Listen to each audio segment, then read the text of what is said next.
Lambert, can you walk us through what are those agreements that have been imposed by France on African countries, and of course Haiti from Caribbean? It's a different type of thing, but it's still a colonial tax that Haiti has been paying.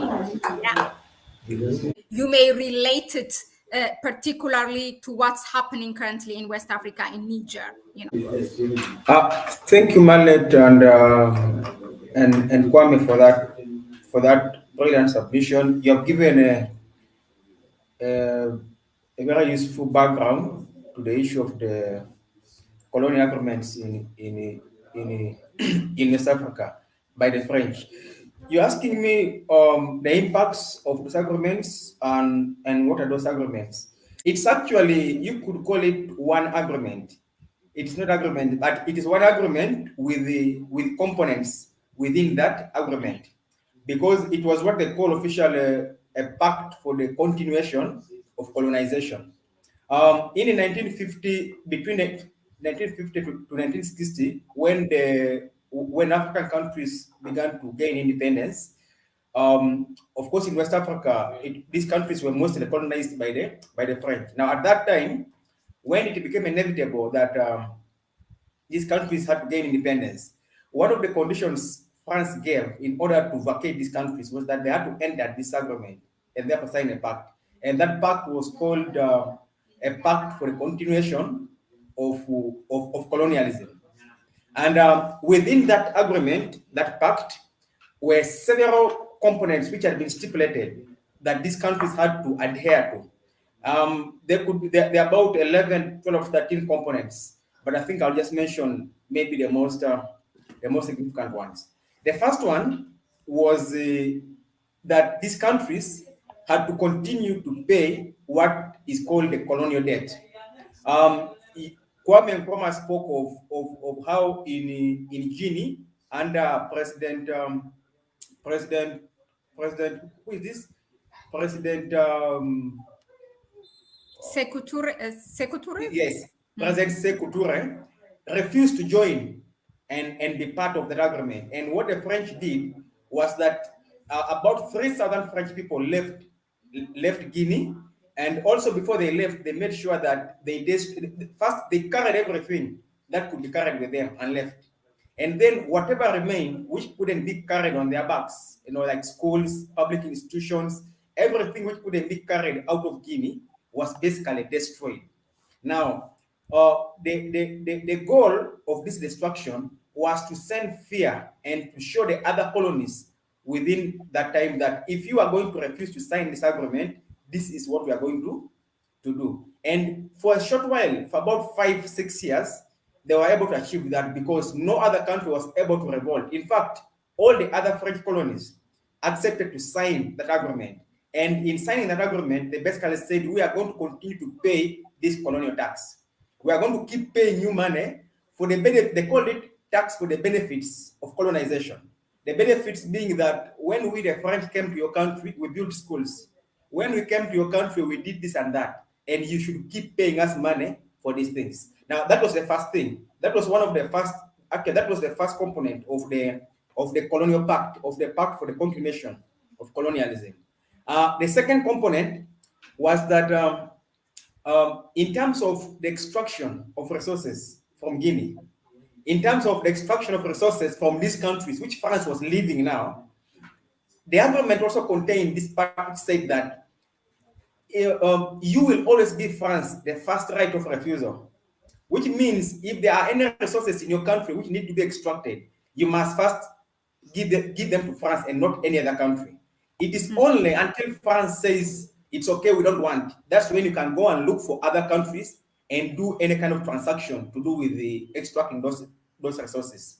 Of course, like Kwame has said, the idea was that France knew that it depended on the material and natural resources of these countries. And it decided to say, even though we are living, you must ensure that even without us being here in Mali, in Togo, in Niger, in those West African countries, when there is any raw material to be extracted, we are first Unless we accept and say we don't want it, that's when you can look to other countries. So basically, these former colonies were obliged to make sure that their resources could only be extracted by France. That was the second. The third was to deposit their national reserves in the French central bank. So again, these countries were required to deposit their national reserves in the French central bank, which means these people didn't have a functional central bank within their countries and had to deal with their monies outside of their countries. In short, that was basically saying we are going to continue to enslave you monetarily because your money will be printed in France. We are going to determine the interest rates again for your country. That was the third component of the agreement. Another component of this agreement was that in terms of public procurement, because well, we know in countries there's public procurement competition for to maybe to extract resources. Again, these countries were necessitated to be able to, I mean, were necessitated to put French companies first.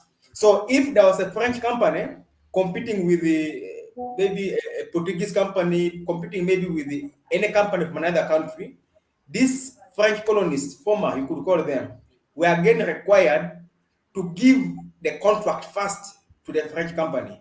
And there are many, and then the other one was that you must not enter any alliance with any other country except France and French allies.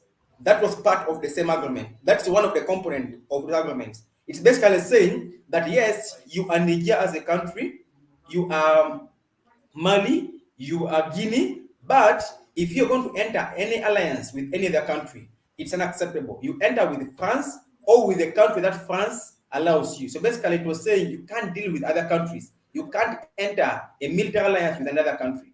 Another component of that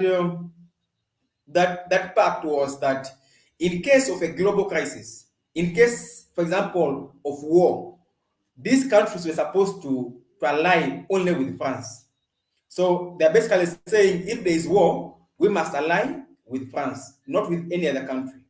Another component of that pact was that France retained the right to intervene in those countries in case their interests in those countries were came under threat. And just on that point, remember the other day when the president of France responded to the coup in Niger, he said, we are going to, we shall not tolerate any threat to French interests in Niger. What he forgot to say, but which he implied, was that we had an agreement with you that in the event that our interests in your country are affected, we have the right to intervene militarily. The only thing he didn't, of course, do is say that we had an agreement, but he basically said, we are going to do this. He was trying to remind them that we have an agreement. We can always intervene whenever there is our interest of the French. Because he said our interest. Maybe before I continue with these components, what are the interests of France in Niger? The same interests, whether it's resources, whether it is presence in that country militarily in order to still protect their economic interests. Macron was basically saying that in case these resources come under threat, we are going to intervene militarily. And like I said, that's because it goes back to the agreement, which he didn't mention out perhaps publicly.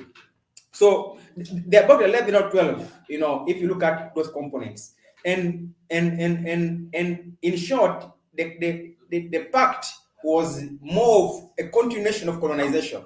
It was saying that we are leaving your country, but you remain colonized by us. While they were in these countries, they were colonizing them while in those countries. But they were basically saying we shall control and colonize you from without your countries. We will be in France, but we shall continue to extract the resources. We will be in France, but our companies will remain to have the first right to extract your resources. We shall be in France, in Europe, of course, but you must still ally with us. In case there is a global crisis, you must side with France and not with any other country. It was what you could say that they had left these countries, but colonization itself hadn't actually come to an end. So the question now comes that you asked Mahlet, that well, based now on this kind of argument, as as funny and really very evil as it is, what has been the impact in these countries? I think the blanket statement, the blanket answer to this is that these countries have remained enslaved to France. A simple, yeah, they have become physically free without exactly becoming free in their country. You cannot claim, these countries cannot have claimed that they are independent. And you see, the most gruesome consequence of this agreement is that France has covertly continued to destabilize these countries. You will notice that in I think Africa in the last since independence has had over 60 coups. The majority of them, I may not know the exact number, have actually taken place in West Africa. Why is this so? Because within that time frame, there have been governments that had the mind that they needed to get out of this agreement. Because the fact is, provided this agreement was in place, there is no way these countries were going to develop. Look at Niger. You have uranium, which is lighting, powering 75% of the bulbs in Paris, in France. But in Niger, about 80% of people don't have electricity. Why wouldn't this uranium be used to generate electricity for the people of Niger? The same with other countries. So there have been leaders in between that time, from the time of signing this agreement to this very moment, who have tried to say, why don't we get out of this agreement? Why don't we begin to extract our own resources? Why don't we begin to make the extraction maybe of these resources to be open bidding so that we get the highest bidder? You know, if you have more than 2 bidders to extract the resources, you'll go with the one who offers you the best deal. But according to the agreement, it says, no, it's not like that. You must give the French companies. So in that case, there is no competition. Now, in between these years, the last 40 years, between the 1960s until now, these countries, these 14 countries, have had presidents who wanted to get out of these agreements. Now, remember, France knows it can't allow that. And the consequence, the impact of this has been that France has been at the heart of instability in these regions. There have been a number of presidents who did that, and what happens? They were cool. I think the president of Togo tried to get out of that agreement. He was cool. The president, I think, also of Mali, there are 3 or 4 I could name, tried to get out of these agreements. The result was a coup. And this coup, at the beginning, was actually instigated by French legionnaires. That is soldiers who were trained by France. That reminds me of one component of this colonial agreement. That component was that if these countries wanted to train their soldiers, they could only be trained in France or in military academies that are controlled by France. Now, if you look at the evil, I want to call it the evil behind this agreement, it was such that these countries would remain vulnerable. Because if you are going to have your soldiers trained in France, then they are going to be ideologically manipulated to serve French interests. And that is why from the beginning, these presidents who were hosted through coups were actually hosted by soldiers who had been trained in France. And why were they trained in France? Because the government said you can only train your military in France. Now, France did this knowing that this would give them control over the military. So it made it very easy. If you became president and you try to oppose or to get out of this agreement, they would simply activate one of their soldiers within your military who had been trained by them, who had been indoctrinated by them to perform a coup, and you are overthrown from government. So that is the biggest impact, that West Africa has seen the highest number of coups, not because they like coups, but because these coups have been instigated from outside of their countries, because the presidents who happened to be in power at that particular time wanted to get out of these agreements. And the only way France would deal with them was to get away, was to have someone else replace them, who would then serve their interests and remain with the agreement. And for me, that has been the biggest impact in West Africa. Everything else stems down from that. The economic stagnation, the inability to develop your country because you don't have the independence. You don't have control over your own money. Your money is kept in France and it is invested in French it's invested by France, and you don't know the profits of what is being invested. When it comes, you're not allowed to ask, and France uses it. In fact, it could be argued that France has developed largely by exploiting these countries. France has, apart from the fact that it is using its resources, it's also using its money to develop France. Now, that has been an argument, and this is something that many people have talked about, even in Europe. European leaders have talked about this. You remember the time when the leader of Italy, that lady, spoke about the same issue. She basically said France was, because one of the arguments that France has been giving, that Europe has been giving as a continent, is that uh, Africans should stop going to Europe. What did this lady say? The president of Italy said that what we need is Europeans to leave Africa alone. Now Yeah. that brings us to the second impact, that as a result of the inability of these leaders to develop the human and material resources in their country, people are being forced to leave the countries and go to try and make life in Europe. So you have so many of our young people who would otherwise have opportunities for innovation. We have so many of our young people who would otherwise have opportunities to create things from their country. But they can't do this because the country is unable to run itself. So they decide to leave the country. So we have the brain drain. Our brilliant young people are being forced to leave here. The brilliant Africans are being forced to leave Mali. The brilliant young people in Burkina Faso are being forced to go and look for life in Germany, are being forced to migrate to France. Now, if you have the wisest people in your country and the other young people leaving your country to go and live outside, it means who remains behind? You have lost what is called the critical resource that you need to develop a country. You need engineers that live in your country. You need doctors that live in your country. You need entrepreneurs that live in your country, because somehow the conditions in your country cannot give them the best atmosphere to develop. Why can't it give them the best atmosphere to develop? Because the French have a colonial tax, because the French are saying that you can't compete for this same for these contracts with our companies. You must give French companies. And that's, you go and do a research in these countries. For the last 20 years, look at public procurement. Which companies were given contracts in Mali, in Burkina Faso, in Niger, in Guinea, in Togo, in Chad?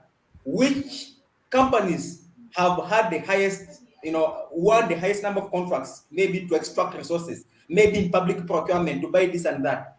Go and do your own research, you'll find that it is French companies. The reason is simple. That was the agreement. Now, if I'm a young man in Guinea and I have a company and I want to be part, I want to compete for these resources, the agreement says you must give French companies priority. What am I going to do in that country? I'm going to be forced to say, now I'm going to go and make life outside. And that's why you see these countries, young men in these countries have moved out to other African countries, and many of them have tried to cross the oceans to go to Europe and die. I remember one of the Professor Lumumba, the renowned Pan African, once asked a question that I have seen, well, he made the observation that he has seen young people from Africa daring to cross the ocean, risking life. And then he asked that, why would somebody be so desperate to leave his homeland, to risk his life, to live and go to a place that he does not know about?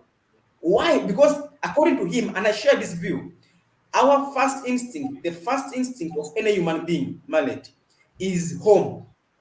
Nobody wants to leave their home.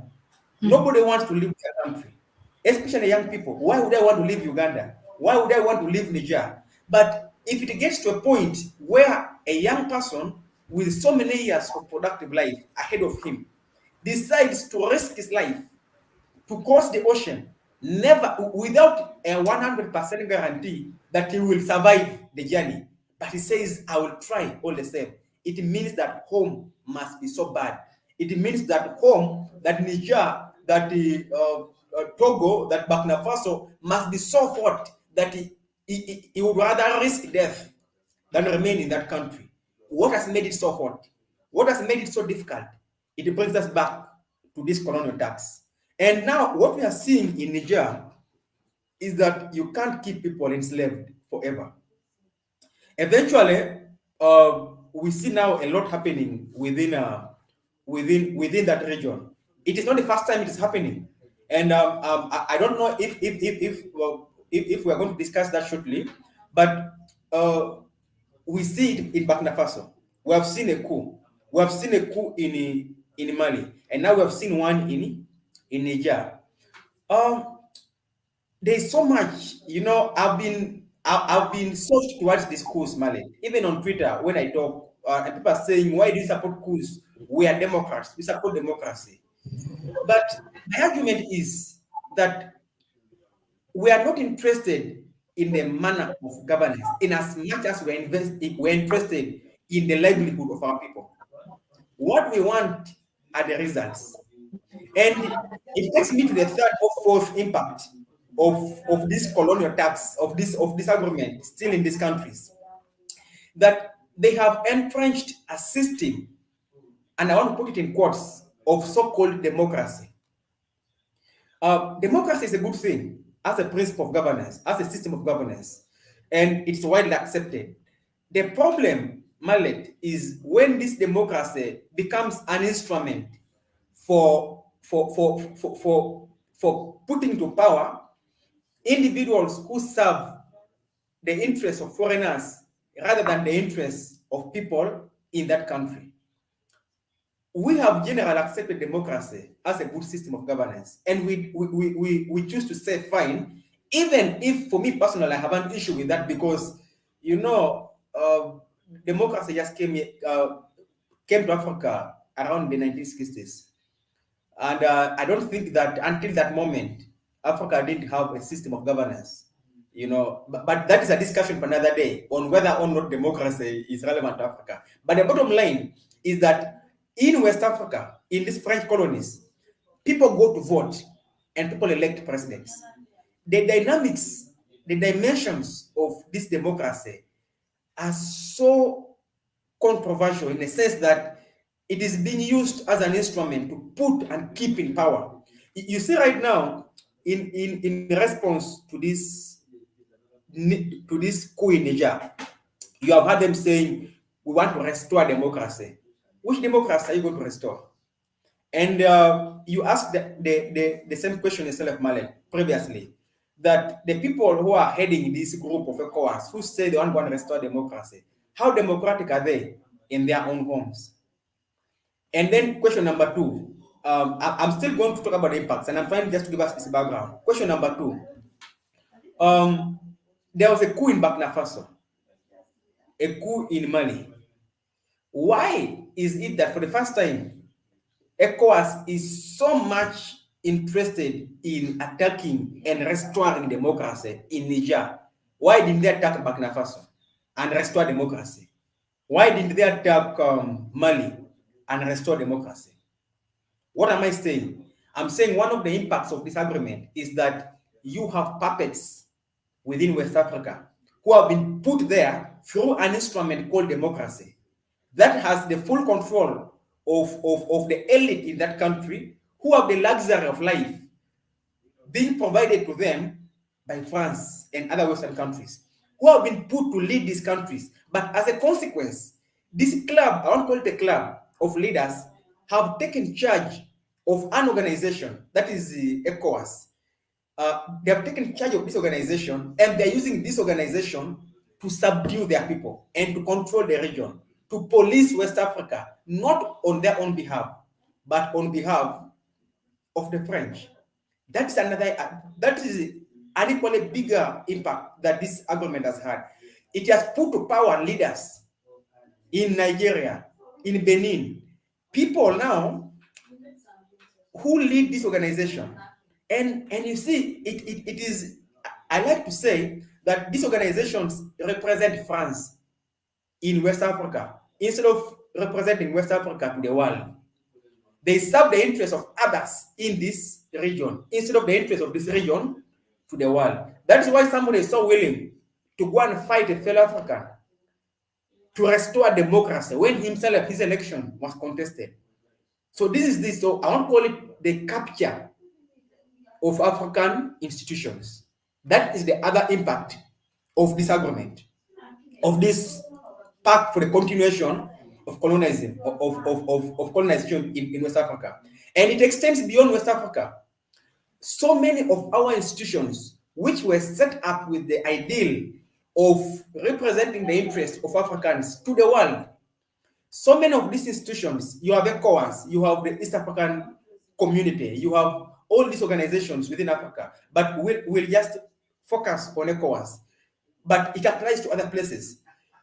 The impact of this colonial agreement is that it has captured this organization because they know you need this organization in the event that one country revolts. Now you see, imagine this organization wasn't there. What would France do? What would they be trying to use to attack Niger? But they have captured this organization. It means they have deliberately stationed their individuals within these organizations, given them leadership, raised them up to that point. And the idea is that you must serve the interests of France under ECOWAS. If any of your peers within these countries wants to leave or wants to disagree with us, or as it happens like it's in Niger, it is your responsibility to go and quell the situation for us. So I will conclude with that, Mahlet, that there are so many far-reaching consequences, but the bottom line is that these countries are not free in simple terms. They are not free economically because of what I've explained. Their money is kept in France, resources that are in their country can only be extracted not through competition, but by giving it to France. Unless France says, I don't want, that's when they can give them out. These countries are undeveloped because they cannot use their own resources. And Niger should become a classic example for all these countries.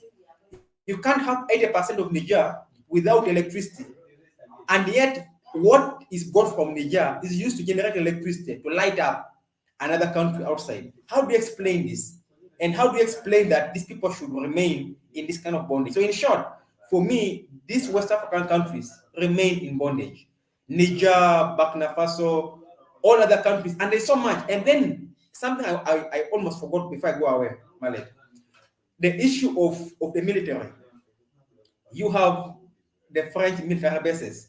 That was part of the agreement as well. That France would always have its military in these countries. For what purpose? How did France... And the right to intervene as well. Exactly. But I want to ask you, this agreement was signed in the 1950s to 1960s, between there. Yes? What is the rationale for having French forces in Mali, in Niger, in Burkina Faso? What is the rationale for having these French forces in these countries? What they will tell you today, Mahlet, is that we are there to fight terrorists, to keep the place secure. The agreement was signed in the 1950s to 1960s. Where were those terrorists at that point, at that time? Had they predicted that because they signed and said we shall have the right to station our forces in your country? Had they foreseen that terrorists would come?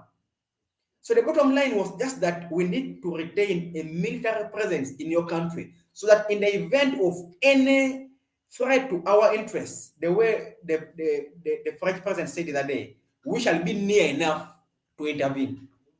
Thank you, Mahlet.